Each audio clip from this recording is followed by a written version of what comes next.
সুপ্রিয় দর্শক, আসসালামু আলাইকুম। পাকিস্তানের লিগে নাম দিলেন সাকিব আল হাসান। বিপিএলে কি খেলা হচ্ছে না?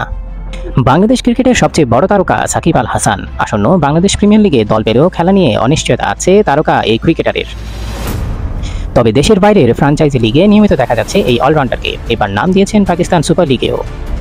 সম্প্রতি আবুধাবি টি10 খেলছেন সাকিব, আর সর্বশেষ লঙ্কা টি10 দেখা গেছে বাংলাদেশের এই সাবেক অধিনায়ককে। দল পেলে পিএসএলও দেখা যাবে সাকিবকে। ইতোমধ্যেই এই লিগে খেলার জন্য নাম জমা দিয়েছেন তিনি। পিএসএল কর্তৃপক্ষ নিজেদের পেজে একটি পোস্টের মাধ্যমে বিষয়টি জানিয়েছেন। আগামী 11 জানুয়ারি অনুষ্ঠিত হবে পিএসএল এর ড্রাফট। সেখানে দেখা যাবে সাকিবের নামও।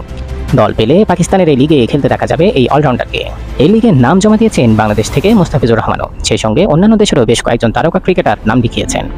এই তালিকায় আছেন Usman Khawaja, David Willey, Jason Roy, Sikandar Raza, Tom Curran, David Malan. Champions ট্রফির কারণে কিছুটা দেরিতে শুরু হবে পিএসএল এর এবারের আসর। সবকিছু ঠিক থাকলে এপ্রিলের শুরু থেকে মে মাসের মাঝামাঝি অনুষ্ঠিত হবে পাকিস্তানের জনপ্রিয় এই ফ্র্যাঞ্চাইজি লিগটি। ধন্যবাদ।